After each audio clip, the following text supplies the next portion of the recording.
Josh Rubin with the Rubin team. Let's go take a look.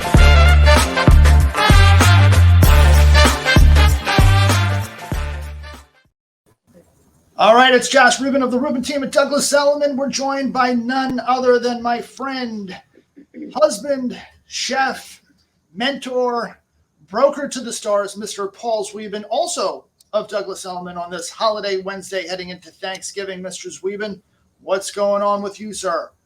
Just give me 1 second. I need makeup, honey. Of course you do. You need to powder that nose. Like 7. Wow, that is a masculine hand.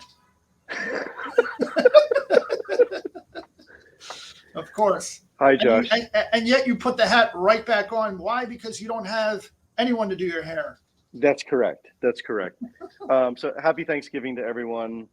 Obviously, today is a day where the market is pretty quiet. So Josh texted me early this morning. He goes, "What's going on in your day?" And I was like, "Well, I'm getting physical therapy. I'm taking my kid to school. I'm picking him up at 11:40. We're getting the pies for Thanksgiving.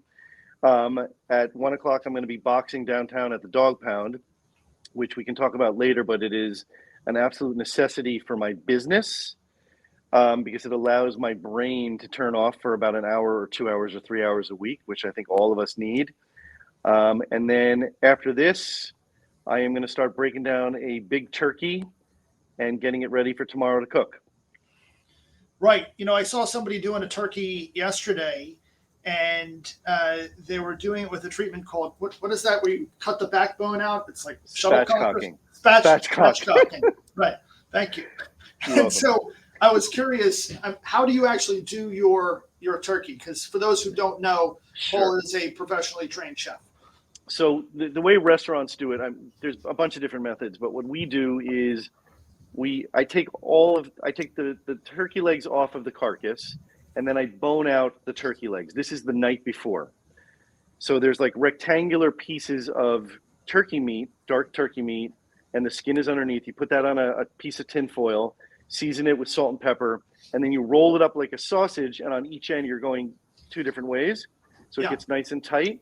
And then we roast those the night before Thanksgiving at about 325 for about an hour. Let them cool off, throw them in the fridge. And then I also take the breasts off of the carcass and the wings. Those go into the refrigerator. And then I take all of the carcass, the bones, the neck. I actually bought extra necks. And I roast the bones, add carrots, onion, and celery, which is called mirepoix. Roast them for about an hour. And then I make a turkey stock with all of that. And that's happening today. Then tomorrow, I'll reduce that stock down, obviously with all the bones and the vegetables gone, reduce that down by about 3/4. That will become our gravy with the drippings from the turkey. And then about an hour and a half before the guests come, I take the legs that are in the tinfoil, I take them out of the tinfoil. So it looks sort of like whitish sausage. That goes into a pan with the breasts, with the wings, season everything with salt and pepper, and then throw it in the oven for about an hour and 20 minutes. So the leg meat is boneless and well done, and the breast meat is juicy. What else can you ask for? As I said, professional, right? Yes. I mean, you're doing it like on another level of turkey. So someone like me, who admittedly I do cook, but when I cook, it's like an all-out.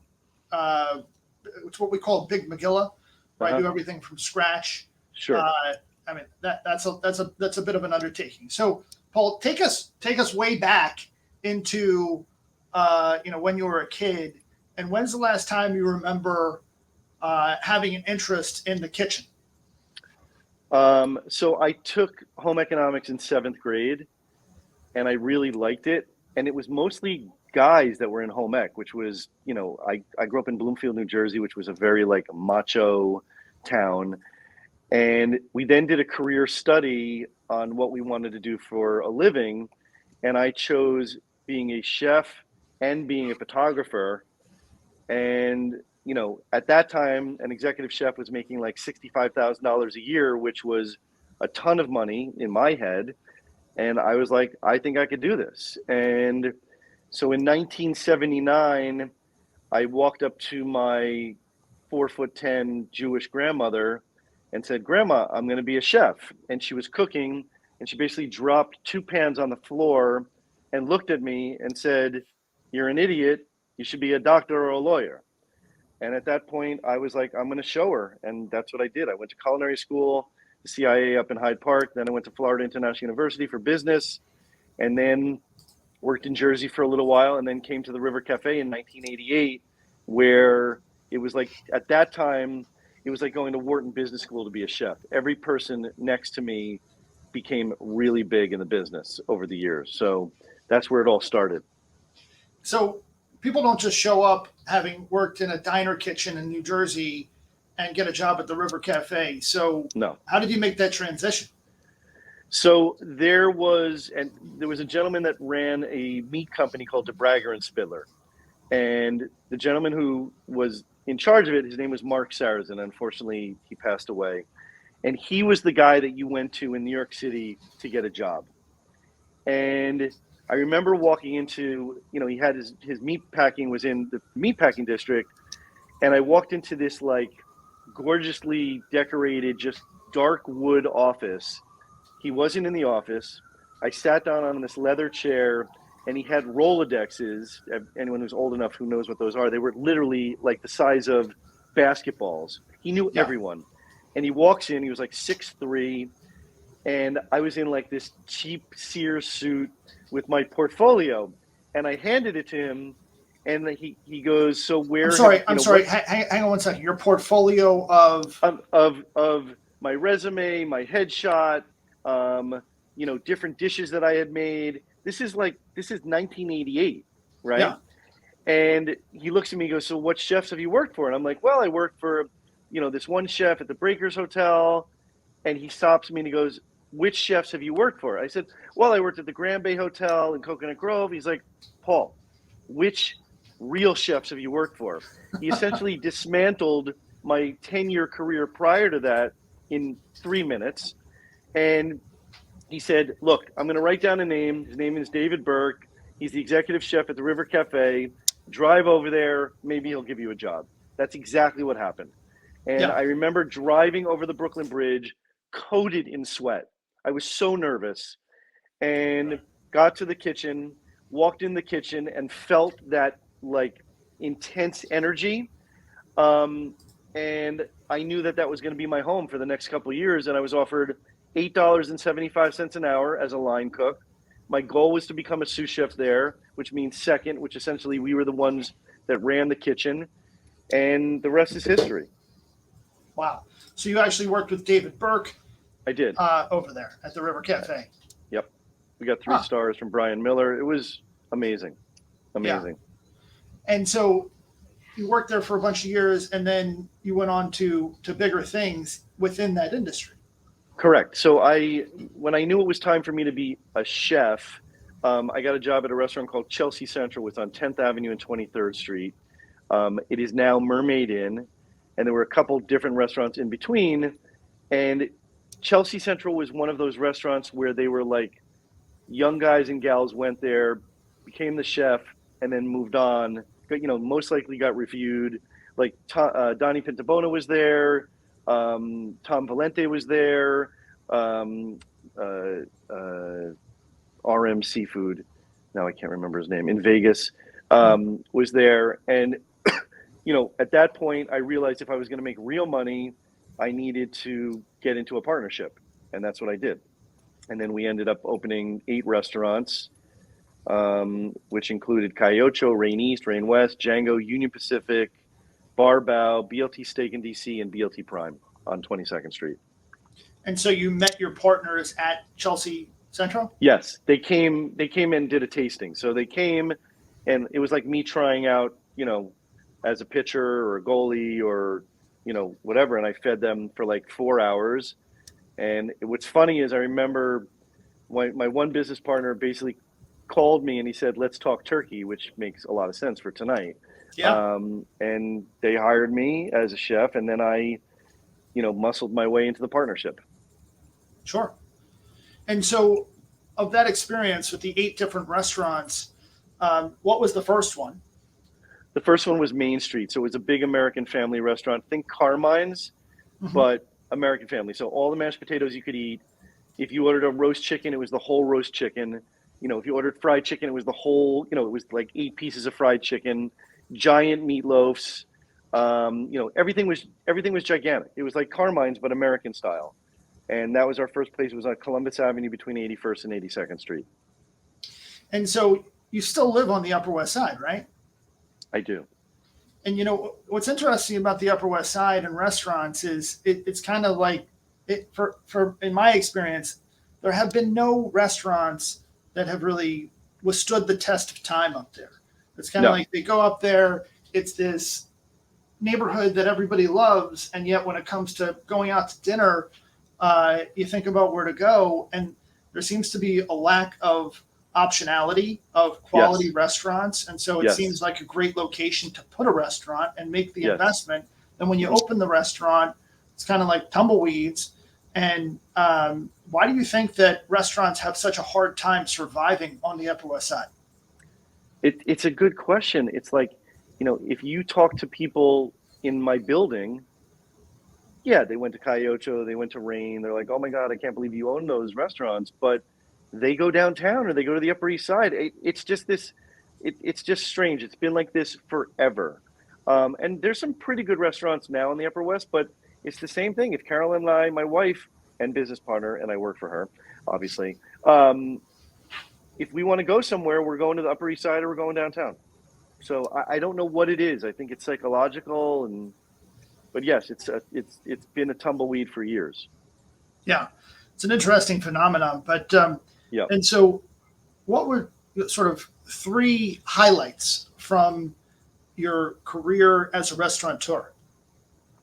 Three most memorable events. Like Danny Meyer, for instance, he might say he remembers the time that he got into a physical altercation with a patron at the Union Square Cafe, and he bashed the guy's head in with the front door Right. of the restaurant. Right. So one of the most amazing things was when we opened Rain on the West Side. I was in the kitchen with basically like 15 Thai guys and gals, and I was helping them westernize the food. And we opened the doors, and on day one, Gail Green from New York Magazine comes in with her boyfriend and two other people. And she orders every single thing on the menu. And it's similar, like that kind of rush is similar to when you're doing a deal in real estate. And I looked at all the guys in the kitchen. I'm like, guys, it's showtime. And we fed her, and she came back a couple more times. And literally, there was no one else in the restaurant. And that review that she gave us in New York Magazine helped. We fed thousands of people, probably hundreds of thousands of people over the years. A lot of employees had relationships together and had children in that restaurant. But that was a very memorable time. And then another time was with one of my partners who was a dear friend of mine. He passed away also. And we did, so the night before Thanksgiving is called Balloon Night on the Upper West Side. And that's where they blow up all the balloons.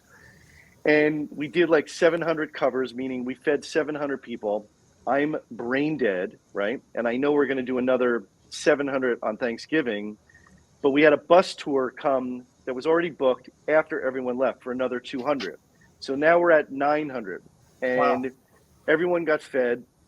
It's like, 1 a.m. I have to come back to the kitchen, at 8 o'clock in the morning. And Steven comes up to me and goes, what are you feeding the family, meaning the staff, for dinner now? And I looked at him, I'm like, you can feed them whatever you want. We're going home. And he flipped out, and I flipped out, and I ran out of the restaurant, and I hit the front door so badly that it literally almost fell off the hinges. And I walked to a bodega, bought a gallon of water, drank it in like 4 minutes, and then came back to the restaurant. And Steven knew he knew I was going to come back. And he's outside, and he looks at me and goes, you want to have a beer? And that was it. And it was like this insanity. And then you're just like, you want to have a beer? And that was one thing that he taught me. And like, a lot of us are selling real estate on this platform. And he just taught me how to just like forgive and move on, or just forget and move on. You know, Right. we were ready to stab each other to death. And then Yeah. it's like, hey, you want to have a beer? And I like looked at him, I'm like, yeah. But and then just, like even just working at the River Cafe as a cook and a sous chef, on, I forget if it was Wednesdays or Fridays when the New York Times came out with the food reviews. And when we knew Brian Miller was reviewing us, you'd get the newspaper the night before at like 9 o'clock. Right. And the chef would open the paper and he'd be like 3 stars. And it was like magic. Yeah. Like all that hard work is like, oh my God, me and this family of guys and gals got 3 stars. And it was about the team. So those are the great things in the restaurant business. And so, it's interesting that you describe these highs and these lows, and the lessons that you've learned, and the ability to just kind of move on and chalk it up, and forgive and forget and carry on, so that you continue to love that family that built the reputation on 3 stars. Yep. And so, it's very similar to real estate, in that you have these 100%. Highs and these lows, and you have to remember that, it's always darkest before the dawn. And so when you're at your lowest of lows, just know that highs are right around the corner.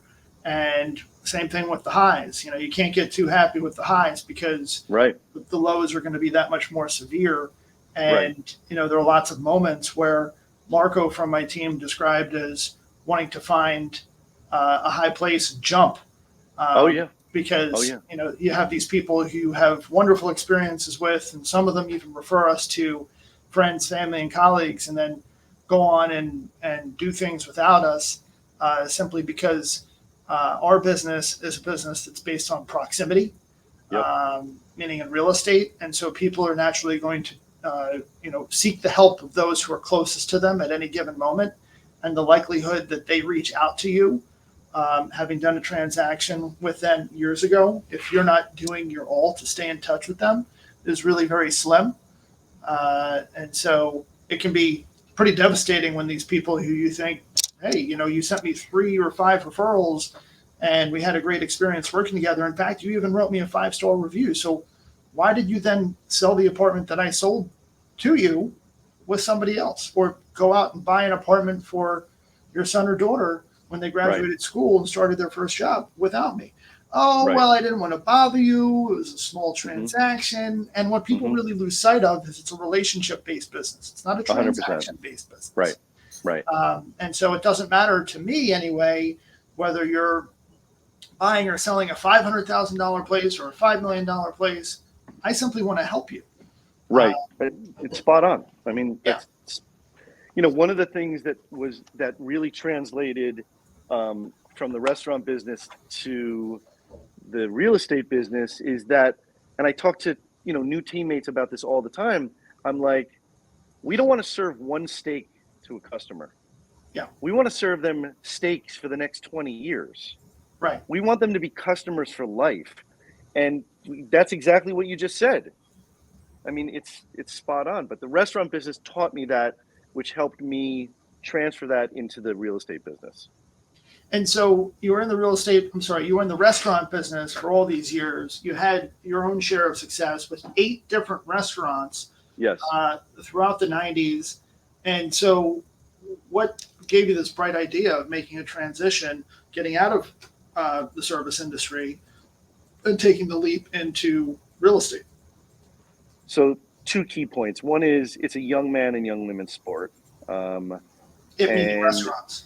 Yes. So we opened BLT Steak in DC, and I was working there 6 days a week, living in a hotel. And then on Sundays, we didn't have children. I would fly back or take the train, but usually fly back and see Carolyn, my wife. And literally by 6 or 7 o'clock, I would be sound asleep. And about 5 or 6 months into us building this restaurant, I checked out at the hotel in DC. I came back to see Carolyn, and then I checked back into the same hotel on Monday, that following Monday, and the same person that checked me out was behind the counter. And she looked at me and she goes, didn't you just check out yesterday? And I had this like aha moment where I was like, I can't do this forever. So, I called Carolyn on the phone and I was like, honey, I don't think I hit a wall. And this is the quote that she said, and I don't know if she would say it again because it's now been 17 years that we're business partners. But she said, you've been buying and selling real estate since you were in your 20s. You listen to every one of my deals. Why don't you be my partner? And I was like, cool. Because I thought it was going to be like simple. Yeah. Yeah. And little did I know that it literally is the same business. Yeah. Now they are remarkably similar. I mean, the only difference, of course, is that in restaurants, I mean, it's different responsibilities, different roles, obviously. Right. Mm-hmm. I was just going to say that in real estate, we don't keep hours, right? Right. I literally go to sleep thinking about the business and thinking about the needs of others and our clients.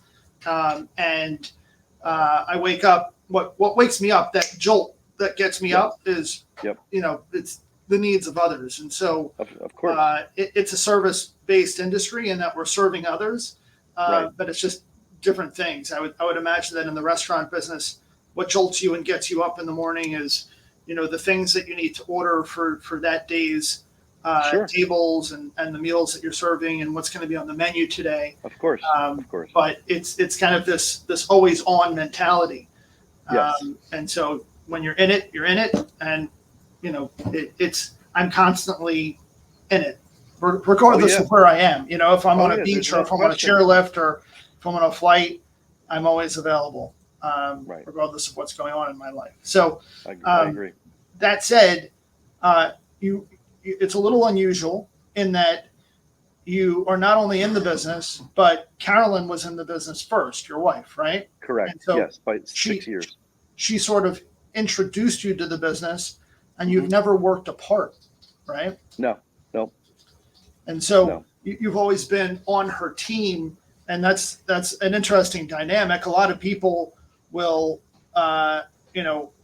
think to themselves, I couldn't possibly spend that much time with my spouse.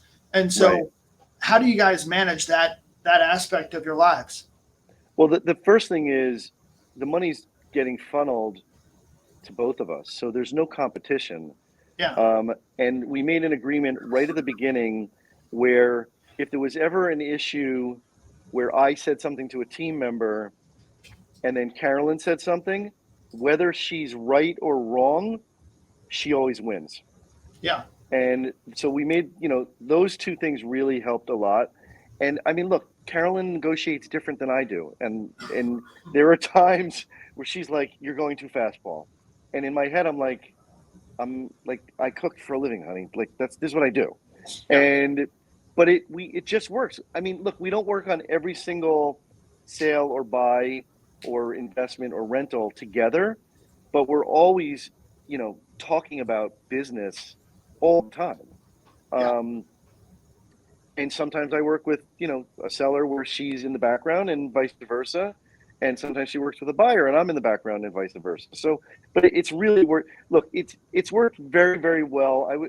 If I gave it a percentage, I'd say 97% of the time it's great. And 3% of the time she wants to throw me out of the house. Yeah. Well, there is always that chance, right? Right.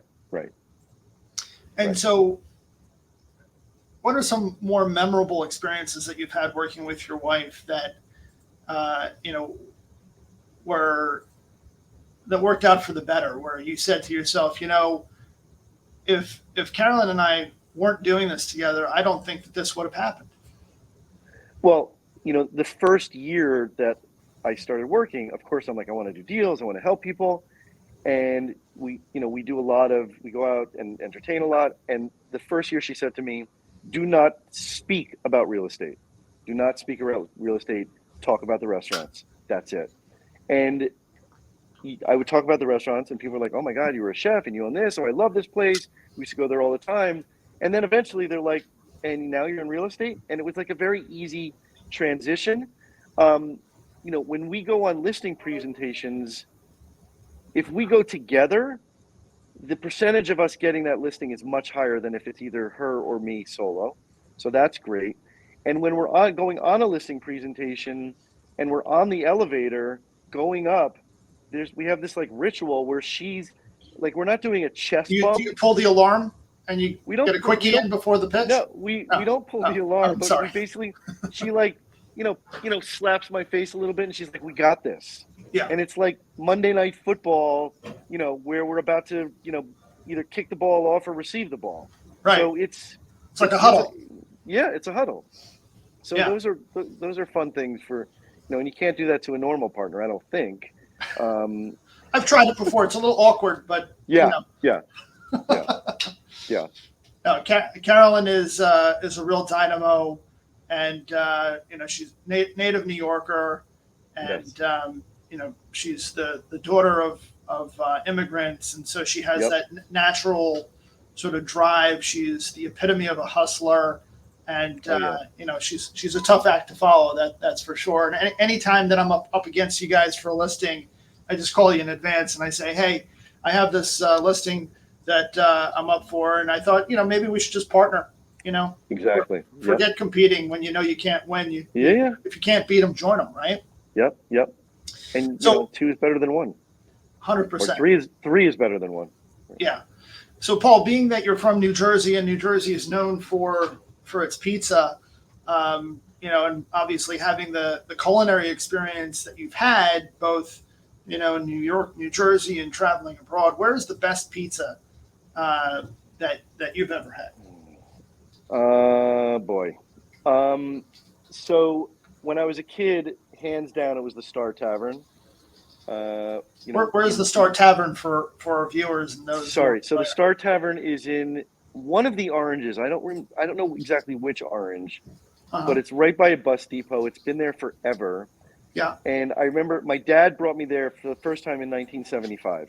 And the pies were $2.25, and they're very thin. And at that time, I could probably eat half of a pie. And as I got, into high school, I could eat a whole pie. And I remember when I turned 40, my wife was like, where do you want to go for dinner? And I was like, I want to go to the Star Tavern. And she looked at me like, you're joking, right? And we went to the Star Tavern, and a waitress walks up to me and she's like, what can I get for you? And I'm like, you've been working here since 1975. And she was like, I hate you, but it's true. So I would say when I was a kid, it was the Star Tavern. I really like the pizza at L'Amico, which is Laurent Turandel's restaurant on 30th and 6th. Not that you're biased. I love him also as a human. Right. Laurent Turandel, of course, was a partner in BLT, right? Yes. And listen, when we worked together, it was not the most enjoyable time. I mean, he's tough. Well, he's really tough. Well, you could say he's tough, or we could say you're both equally passionate, right? Yes. Yeah. Mm-hmm. Yeah. So I would say that pizza is really, really good. And I don't know why I can't remember the name. There's a pizzeria on 85th Street. Oh, Motorino. Okay. No, is it Motorino? No. Yes, Motorino on 85th and Columbus that has very good pizza. Motorino is more artisanal, though, right? Yes. Yeah. Oh, and I'm sorry. And Carolyn just said, without a doubt, the best Sicilian pizza is Rose and Joe's in Astoria, the last stop on the N train. It's a bakery in the front, pizzeria in the back. The husband fights. So the husband makes the pizza. The wife sells the cookies and the cakes, and they fight all day. But the pizza is amazing. Okay. So it's kind of like going away with a couple that all they do is bicker all the time, and yet you're stuck with them because here you are at this beautiful place at their villa in Greece, and you can't hate them for having invited you, but it's not the best vibe. Yeah. Right. Yeah. But it's good pizza. Yeah. So the best pizza, that's a good question, because as I touched on a moment ago, you can break pizzas down into sort of that classic thin crust New York style pizza. You can do a thick crust, call it Sicilian, or like the Chicago deep dish style, or you can do an artisanal pie, more of the classic New York style. New Haven. I would go with Pepe's if I'm Right. I've been there. Yep. if It's good. if I'm north of New York City. That's where I go. Oftentimes we'll go up to Newport for a weekend or Maine, and we'll stop off in New Haven for a Pepe's pizza, which is really very good. New York City, believe it or not, there's a place in Staten Island which has phenomenal pizza, and they opened up a satellite location on McDougal Street called Danino's. Okay. And I actually think that Danino's is better than John's, which is on Bleecker, like right off at 7th. Cornelia. And John's usually gets a lot of the tourist crowd. There's usually a line there. It's very good. You kind of got to go there for lunch rather than dinner to avoid the crowds. And so then there's another place which has been there since like 1920, which is on like 37th and 6th. It's a very unique location. I think they own the whole building because it's kind of like a townhouse in the middle of these office buildings. You'd walk by it a million times, never even know it's there. Right. The signage is terrible. It's called Lazara's, Lazzara, and it's upstairs. You go up the steel black staircase, through a door, down a hall, and then through this door. Kind of feels like you're walking into somebody's kitchen, and it has no ambiance whatsoever. But the pizza it's up there. It's definitely up there. We should go. We should go together. I'm ready. I'm ready to go. Okay.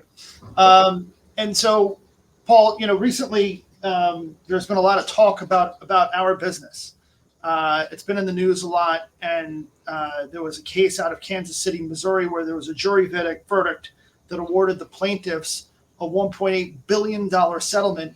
And the premise of this class action lawsuit was that the brokerage community as a whole colluded and acted as what the plaintiff's attorney called a cartel, forcing sellers to pay one fixed commission, which is the traditional 6% commission. And so what's your perspective on that and what impact it might have on our business? Well, I think that, and I know you do it and I know I do it, is we don't only do commissions at 6%.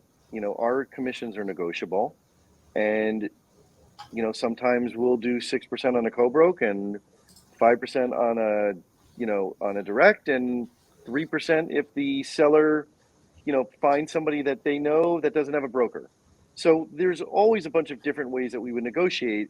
And then for example, if I want to buy something in, say, upstate or in Shelter Island, I'm not going to represent. If I was not a broker, I'm not just going to go in it and talk to the seller's agent. I want a buyer's agent that's going to help me buy the product at the best price and work with the seller's agent to get to the closing table. So there is a necessity, obviously, for buyer's agents and for seller's agents. And, if you look at New York City, 98% of the deals happen where there's two agents, one on each side. Right. 100%. And I think you said something that is very accurate, and that's work with the seller's agent to get to the closing table, right? Correct.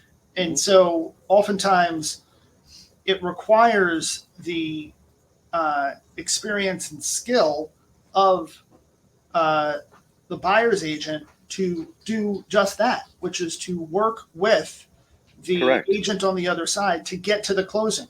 Because understanding the value and being able to help both the buyer and the seller understand the value and get to contract, which is a feat in and of itself many times because of things we discover in due diligence. And then get from contract to closing has another set of challenges. Right. And so, I'm reminded of a deal that I worked on earlier this year with a very close friend of mine that nearly went off the rails because he had been looking for a house in Brooklyn, which, as we know, the Brooklyn market has been absolutely on fire the last 2 years. values have just gone up and up and up and up to levels we never thought possible. And so every house that he and I found and tried to negotiate on had multiple offers. Right. He went to the first open house on this particular property, and there were dozens of people climbing all over one another to get into it. And he saw it. He called me immediately. He said, "Josh, this is the one. Let's do it." It was asking $1.6 million. We both immediately knew that it was underpriced by at least 10%. We made an offer at a level that we thought made the most sense and had a chance of getting there, because what we did was we waived the financing contingency, but we also waived the inspection, meaning we didn't need an inspection because we knew going in that we were going to need to renovate. And so we were willing to just accept it in its current condition. What we were buying was the location and the size of the property. And so somebody else came over us and bid higher, which of course was enticing to the seller. They ended up dragging their feet. The broker came back to us and said, "Hey, we like your terms better. Would you be willing to sign, in 24 hours?" And I said, "Yeah, send us a contract and we'll sign it." They did that. We went to contract.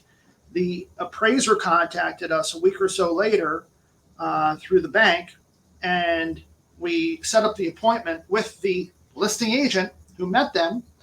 The listing agent let them into the property, and a few days later, we got the appraisal report, which came in 10 or 15% below the asking price, which meant that the lender is only going to lend on the appraised amount, not the contract amount. So we had what's called an appraisal shortfall, in this case, hundreds of thousands of dollars.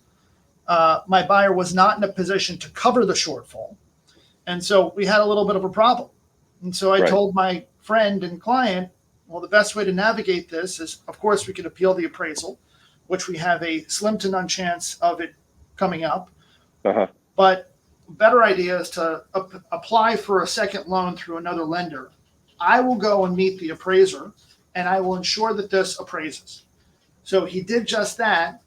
We got it appraised by a second appraiser through the other bank, and it appraised over the contract amount. And that's because when you go to these appraisal appointments, you can't simply open the door, turn on the lights, say hello and goodbye, but you have to come prepared, having done the appraiser's job for them. Of course. Because you can't leave any stone unturned. Of course. And the mistake made in this case was I had asked specifically the listing agent to bring comps that supported the price. She said she would. She got busy. She didn't do that. Of course, she'll never admit that she didn't do it, but she didn't do it. Right. And so we ended up writing that ship, but that's yet another example of proof positive of the value of a buyer's agent. And your point, Paul, is exactly right. Every time I meet with a seller and they ask me what my commission is, I tell them it's up to you. But the lower the commission is, the lower the incentive that the brokerage community has to bring their buyers to your listing. So if in fact, Mr. or Mrs. Seller, you want to sell your property for the highest price in the shortest time, then we have to incentivize them.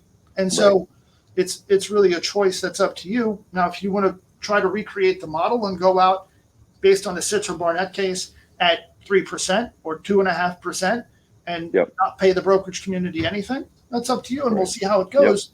But that said, I can't assure you that we're going to get the highest price in the shortest time. I agree. Paul, in closing, we've all had a challenging year due to various issues in our life because of these higher rates. But what's your forecast coming up for 2024? I feel like the market is going to continue to go sideways. I feel like our, interest rates are probably going to be somewhere around the same number by the end of next year. Like they may be, let's say, up or down a half a point, maybe 3/4 of a point. But I really feel, and I've been telling this to a lot of buyers, and so is my wife, that right now there's opportunity, especially in Manhattan, for buyers. If they're focusing on the rate, they're never going to buy anything. But if they focus on opportunities where there's really good value in these like pockets of real estate, they can get some great deals. So I think it's going to be. I think next year is going to be similar to this year. I think there's a bunch of hurdles that our industry are going to, jump through. But you and I and our teams are going to just keep swinging and helping as many people as we can. Yeah, absolutely. I mean, I think we have to, as a friend of ours likes to say, control the controllables, right? Right. And so there are people who are naturally going to get bogged down by the weeds and lose sight of the forest for the trees, and they're going to worry about rates going up, rates going down. Ultimately, what I think that these people are afraid of is the impact, not so much on affordability, because we have such a high concentration of income and net worth here in New York City, but what they're really afraid of is the logic side of things, which is to say that it's going to have an impact on underlying values, which what really impacts value is not rates and affordability, but it's supply and demand. So as long as there's demand and limited supply, then you're going to have relative support for pricing. So it's sort of interesting. Paul, earlier you mentioned that you go to the dog pound a few times a week and you box there, which leads me to my last and final question, which is, one of the keys to success, obviously, is our ability to take care of ourselves first and foremost. So many people go through life dragging their feet, getting out of bed, going through the motions of life. And what is it that helps you be the best version of yourself? So in both careers that I've had in my life, there was not ever a day that I thought my career was a grind. It just wasn't. And it's not always easy to stay positive all the time, but and you and I, Josh, have had this conversation many times, but I would say that my secret sauce for me as, an entrepreneur, as a real estate agent, as a dad, as a husband and as a team leader with my wife, is working out. If I work out 4 to 5 times a week, I am unstoppable. And, you got to be able to, like today I went to pick up my son. He had a half a day of school, and I walked into a church on 89th Street and 5th Avenue, and I meditated for like 10 minutes. And it was just like, turn your brain off. I think turning your brain off, staying in shape, eating as well as you can, healthy. For me, I think those are the best ways to be successful. Yeah. And so when you meditate, different people have different ideas of what meditation is. And you mentioned being able to turn your brain off. How do you actually do that? I mean, are you really not thinking about anything but breath and being focused on the breath? Well, I mean, first of all, it's like a Jewish boy walks into a church, right? So that's number one. There's this incredible energy in the church. There's no one is speaking, so it's absolutely quiet. And I just close my eyes and I just start breathing. Yeah. And I focus on my breathing and keep my eyes closed. And, and then I love it. Cool. Paul, we really appreciate you taking the time out, and you obviously have a lot to do given that you are the chef for the Zweben team. So you've got a lot of mouths to feed. And I just want to say that you look very swan in your Zweben Ranch sweatshirt. So I appreciate you coming on today to share a little bit of your wisdom and your insight. Obviously, you have a lot to provide to not only us as a brokerage community, but others who are no doubt tuning in on various channels.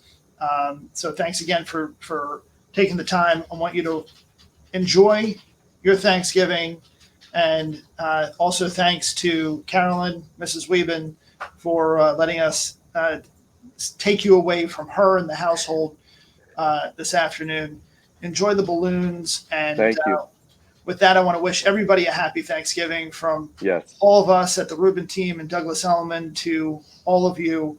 So enjoy your holiday, and we look forward to seeing you soon. Thanks, guys. Happy Thanksgiving.